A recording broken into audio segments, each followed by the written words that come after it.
How someone with these issues can, slip through the cracks, it's beyond me.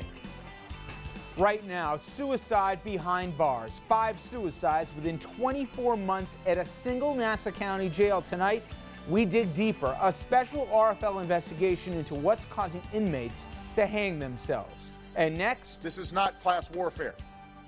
It's math. Should Obama embrace class warfare in his campaign? Is he better served by running as a lefty or as a moderate? Our political panel will break it all down. And later, they've had plenty of time while it was in their hands. People rush to say it's out of our hands.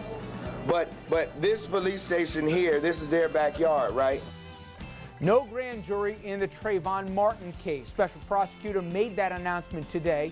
Meanwhile, protesters camped outside the Sanford PD demanding Zimmerman's arrest. Good evening, everyone, and welcome to RFL. I'm Richard French, and thank you so much for joining us this Monday evening, April 9th. Now we're going to start off tonight with an RFL special investigation into a string of suicides at a Nassau County jail. We reported this first to you on Friday. As I said off the top, 5 suicides within 24 months. The latest, 32-year-old Iraq war veteran Bart Ryan of East Meadow, Long Island. Bart, he took his own life with a noose made from a bedsheet just one day after being detained for a DWI charge. Now, during his wake, his family proudly displayed his uniform and his medals beside his coffin. Medals which include the Navy and Marine Corps Achievement Medal, a Good Conduct Medal, and a Meritorious Mast. Now, his death, along with 4 other suicides, they're raising serious questions about the safety and care of inmates at the Nassau County Jail. Questions about whether COs, correction officers, are taking proper precautions with inmates who have medical and psychological needs that in many cases were well documented. And now, a little over a month after his suicide, Bart Ryan's family, they want answers. Bart's brother Tom sat down with our reporter Kim Lengel. Kim joins us now with more on that. That's right. Bart's family says he was both a casualty of war and a casualty of an incompetent jail system in Nassau County. The night of August 12, 2010, Bart Ryan left the hospital with a prescription for methadone, a pain reliever he was using to detox from drugs. According to his defense attorney, Bart was later picked up for speeding. When the police officer asked Bart if he was on anything, Bart responded that he was taking methadone for a drug addiction. He was subsequently charged with a DUI. Now, during a court appearance in February, the judge looked at his record consisting of 2 other arrests involving drugs and remanded him into the custody of the Nassau County Jail. Bart survived 24 hours in jail before he made a noose out of a bedsheet and hanged himself. The system is truly, it's flawed. How someone with these issues can, slip through the cracks when everyone knows that you have them, it's beyond me.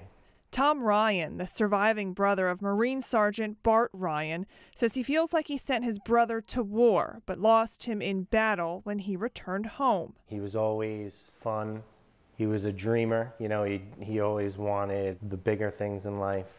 He was adventurous, always had a smile on his face. Tom says it was Bart's sense of adventure that inspired him to join the Marines. It gave him the structure that he sought from school and college, but never got. And then when he went to Iraq and came back, that's when we noticed that he was a little different. Never could get a good night rest. He alluded to different things that he saw there, never in detail, quiet about that. Would you ask him?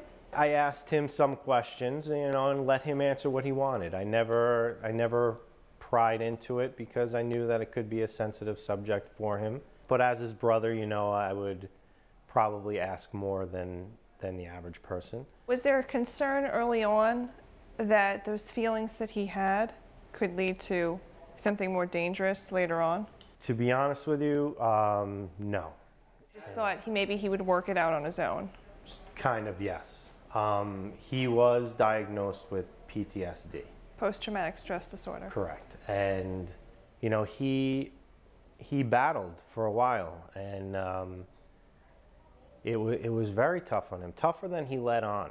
He just got caught up in the wrong things. His mind just didn't allow him to grasp reality the way he should have. Tom says that while Bart was in Iraq, he underwent a very painful and sensitive operation.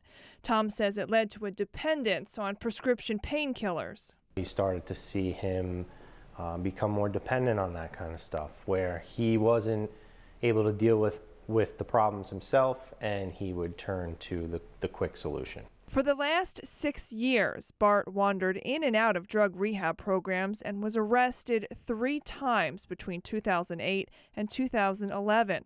Bart's criminal defense attorney told RFL at the time of Bart's court date, a little over a month ago, thinking that jail would be the best place for Bart, he told the judge, "I cannot vouch for him. He needs help."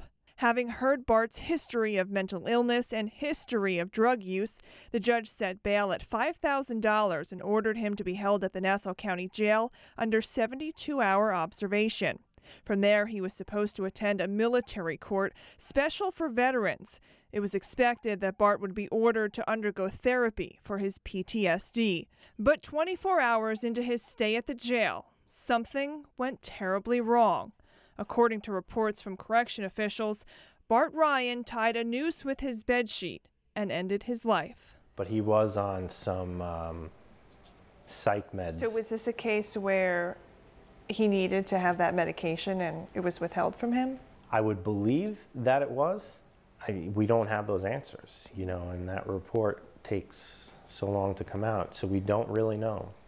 But my assumption is that, yeah, they were withheld. The New York State Commission of Correction has published 4 reports on the 4 suicides prior to Bart Ryan's. Each report details what the state called grossly inadequate medical and mental health care. The investigation into Bart Ryan's suicide is underway, and that report is due later this year. I think that there's a lot that they will have to ultimately answer for about what happened here. But I think the primary thing to do at this point is to find out why this happened, how this happened, how could this be allowed to happen, and how it could be allowed to happen, particularly after what we know now has been a string of inmate suicides over the past couple of years. Attorney Raymond Silverman is handling a wrongful death claim for the Ryan family against Nassau County. It's one of at least 3 claims seeking monetary damages that have been filed so far. Bart unfortunately came into the facility at that point in time having had a long history of psychiatric problems, dealing with a lot of substance abuse after a very difficult time serving over in Iraq. And it's their obligation, it's the county's duties at that point in time to make sure that an individual such as him is safe while he is in their custody and care. And they have certain obligations in terms of civil rights and making sure that all inmates, that their rights are not violated, that they are handled with the common care and dignity that all people should be treated with. We just want answers and justice, really. I mean, you know, this shouldn't have happened to my brother or to the other 4 people that were there. It's sad. It's very sad. Bart Ryan spent 4 years in the Marines. One of those years was spent in Iraq as an electrical engineer. Bart's primary duty was to repair hospital generators so that the sick and wounded could get the care they needed. Rich. Let me just recap some of the math here, Kim, so I'm sure I got it right.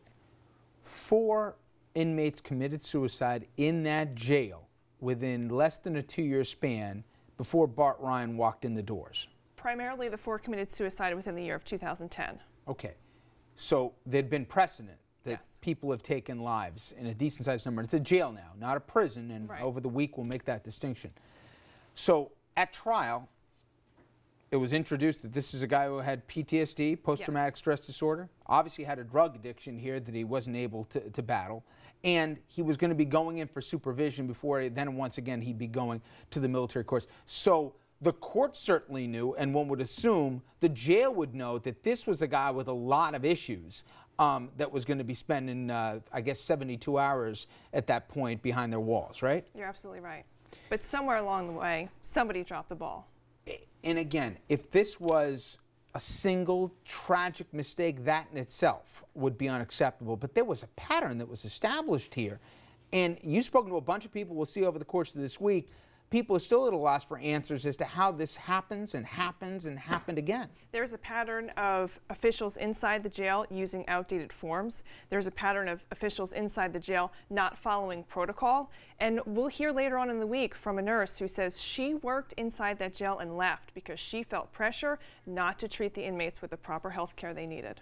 All right, Kim. Well, we're going to learn a lot more, and there's another heartbreaking story we'll bring people tomorrow. People so desperate here to get medication that they needed here, they'd even injure themselves before tragically taking their own life. All right, Kim, thank you very much.